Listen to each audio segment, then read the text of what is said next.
आज के दिन वसुंधरा राजे सिंधिया के जितने भी समर्थक थे वो बहुत ज्यादा निराश हैं। उनके गुट के जितने भी एमएलए उम्मीदवार थे वो भी बहुत ज्यादा निराश हैं, क्योंकि एक बहुत ही बड़ा अनाउंसमेंट, एक बहुत ही बड़ी घोषणा कर दी गई है, जिसके बाद में ये सब हुआ। 17 तारीख को जब जेपी नड्डा राजस्थान के अंदर आए थे, उन्होंने एक बात बिल्कुल साफ कर दी थी, दो टूक कह दिया था कि कोई भी जो संगठन का अधिकारी होगा वो अच्छी तरीके से ये बात को गांठ में बांध ले कि उसे टिकट नहीं दी जाएगी। और ये कोई हवाई खबर नहीं थी, क्योंकि इसके पहले भी देखा गया था कि जो संगठन के अंदर काम कर रहे थे, जो राज्य लेवल के अधिकारी थे, जैसे किसान मोर्चा के अंदर हरिराम जी रणवा थे, उन्होंने पहले ही अपना रेजिग्नेशन दे दिया था, क्योंकि उन्हें चुनाव लड़ना था। संगठन से वो बाहर निकल गए थे और राजनीति के अंदर आ गए थे। अब जैसे ही वसुंधरा राजे सिंधिया को संगठन के अंदर राष्ट्रीय स्तर के ऊपर कार्यकारिणी में जगह मिल जाती है, राष्ट्रीय उपाध्यक्ष बना दिया जाता है, यह बात बिल्कुल क्लियर हो जाती है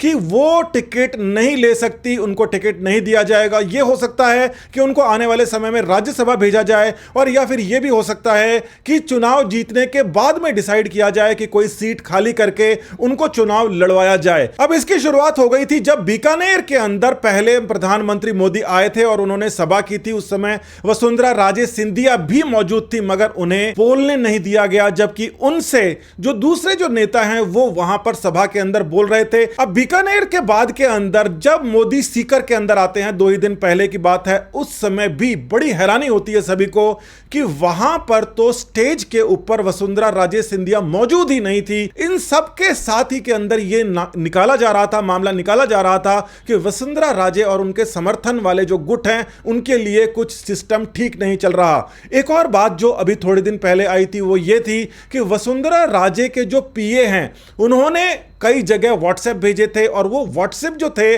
वो गजेंद्र सिंह शेखावत के खिलाफ थे।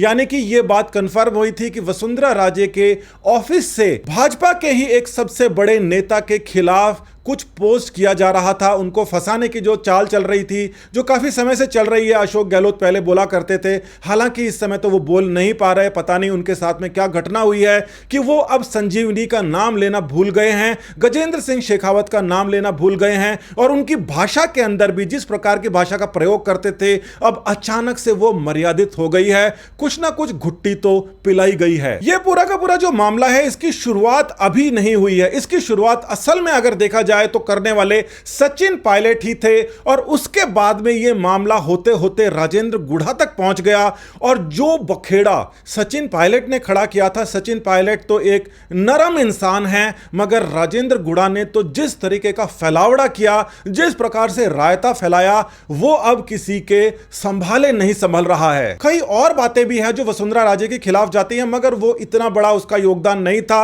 वसुंधरा राजे असल के अंदर जब पहली बार राजस्थान के अंदर आई थी तो उनको कोई जानता नहीं था।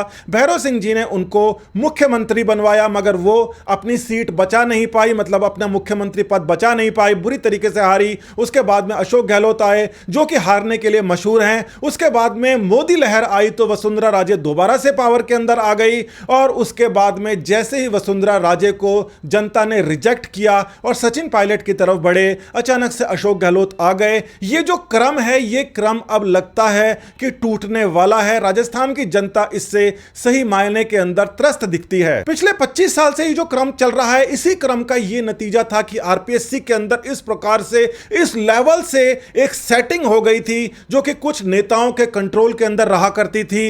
इस प्रकार के भ्रष्टाचार हो रहे थे जो एक दूसरे पर आरोप लगाते थे, मगर सबसे बेशर्म जो सामने आया वो ये आया कि एक पार्टी के अंदर सचिन पायलट बैठ जाते हैं और वो अपने ही मुख्यमंत्री के ऊपर आरोप लगा देते हैं कि वसुंधरा राजे के ऊपर तुम किसी प्रकार की कार्रवाई क्यों नहीं कर रहे। और मुख्यमंत्री अशोक गहलोत भी इस मामले को समझ नहीं पाते, गुगली की तरह जाता है, और वो साफ मना कर देते हैं कि चाहे कुछ ही हो जाए, मैं वसुंधरा राजे के खिलाफ किसी प्रकार की कोई कार्रवाई नहीं करूंगा। यह मामला वसुंधरा राजे के बहुत ज्यादा खिलाफ चले गया। हाल ही के जो सर्वे आए हैं उसके अंदर साफ तौर से बीजेपी को बढ़त दिखाई दे रही है, मगर उसके अंदर भी इतनी बड़ी बढ़त दिखाई नहीं दे रही। मगर अब जब समीकरण बदल गए हैं, वसुंधरा राजे उस सीट के अंदर से, उस माहौल के अंदर से बाहर हो चुकी हैं। उसके बाद के अंदर अब जो सर्वे आएंगे, इन दोनों सर्वे के अंदर जो अंतर आने वाला है वो अंतर ये डिसाइड करेगा कि भाजपा क्या अपने उसूलों पर टिकी रहेगी या फिर वो भी यू टर्न लेकर और संगठन वाले लोगों को टिकट भी देगी, और हो सकता है कि वसुंधरा राजे की एंट्री किसी प्रकार से राजस्थान की राजनीति में दोबारा हो जाए। लाल डायरी के ऊपर भी बहुत ही बड़े स्तर के ऊपर इन्वेस्टिगेशन शुरुआत हो चुकी है। गोवर्धन सिंह दिल्ली के अंदर थे और उसके बाद में कुछ केंद्रीय एजेंसियों के आवास में कई केस दर्ज किए गए बताए जा रहे हैं, उसके ऊपर भी हमारी नजर है। नमस्कार।